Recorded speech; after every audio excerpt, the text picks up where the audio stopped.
चौबे जी, क्या लग रहा है, प्रकरण किधर जाते दिख रहा है और क्या बघेल अपनी भूमिका केवल अपने पुत्र को बचाने तक सीमित रखेंगे या फिर कवासी लखमा के लिए भी इसी तरीके की कवायद होगी और लखमा क्या बाहर आ पाएंगे, ऐसा लगता है? मोहन जी, चालान पेश हो चुका है। चालान पेश होने के बाद जो जमानत देने के दरवाजे खुल जाते हैं। उसमें क्या है कि अब जमानत इसलिए नहीं दी जाती कि ये छेड़छाड़ कराएंगे, अपना पावर का उपयोग करेंगे, सबूत साक्ष्य खराब करेंगे। तो अब चूंकि सारी चीज़ें जमा हो चुकी हैं तो अब ये उसमें कुछ कर नहीं सकते। तो जमानत देर सवेर से तो इनको भी मिल ही जाएगी, लखमा जी को, उसमें कोई वो दो मत नहीं है। अब रहा सवाल कि कौन कितना दोषी है, यह तो वो सारा 28,000 पन्नों में जमा है। अब कौन सी सरकार के वकील किस टाइप से उसको प्रस्तुत करते हैं और जज क्या समझता है, फिर वो मामला है। लेकिन ये पूरे प्रदेश को अच्छे से मालूम है ना, पीने वालों को भी, पिलाने वालों को भी, बनाने वालों को भी, कि ये घोटाला चल रहा था। इसमें कहीं कोई दो मत नहीं कि घोटाला नहीं चल रहा था, जबरन में ईडी ने पकड़ लिया या जबरन में, ऐसा कुछ नहीं था। ये बहुत खुलेआम से चल रहा था, कोई इसमें दुराव छुपाव नहीं था। सारे लोगों को पता था, हर गली कूचे वालों को पता था कि इस टाइप से कार्यक्रम चल रहा है। तो अब जिसके खिलाफ जो सबूत होंगे उस पर कोर्ट अपना एक्शन लेगा।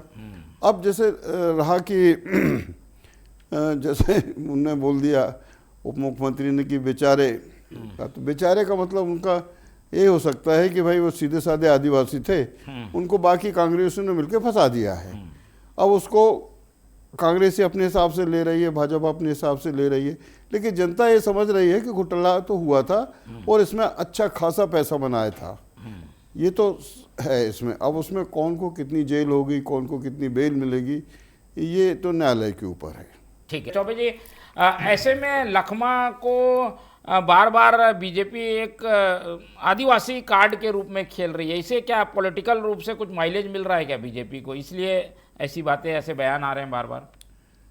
देखिए मोहन भाई, जब भूपेश बघेल ने शपथ ग्रहण की और मंत्रिमंडल का गठन शुरू हुआ तो जो शराब माफिया था, जो बहुत दिनों से प्यासा था, क्योंकि भाजपा सरकार में तो उसकी दाल गल नहीं रही थी, उसको मौका मिला था।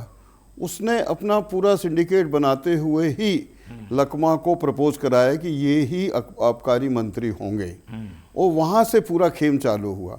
असली किंगपिन तो बिलासपुर में बैठा है, उसको तो कोई अभी तक पकड़ नहीं रहे हैं। और जब तक उसको नहीं पकड़ा जाएगा, जब तक उस पर प्रहार नहीं किया जाएगा, ये रैकेट चलता रहेगा। भाजपा में भी चलता रहेगा, कांग्रेस में भी चलता रहेगा, अभी भी चल रहा है, बाद में भी चलता रहेगा। क्योंकि शराब के साथ जो पैसा जुड़ा हुआ है वो अथाह पैसा है, और ये टोटल कैश का धंधा है। कैश, अब कैश में कैश इतना तेजी से फ्लो होता है कि उसको पकड़ना बड़ा मुश्किल होता है। उसको सिर्फ ऐसे ही पकड़ा जा सकता है कि ये कैश आया और कल तक इसके पास ये संपत्ति नहीं थी, आज अचानक इतनी संपत्ति कैसे बन गई। बस इसी को कोऑर्डिनेट करके ही उसको दर्शाया जा सकता है। बहुत कम ऐसे चांसेस होते हैं जब जाके किसी के घर में लाखों रुपए का कैश मिलता है।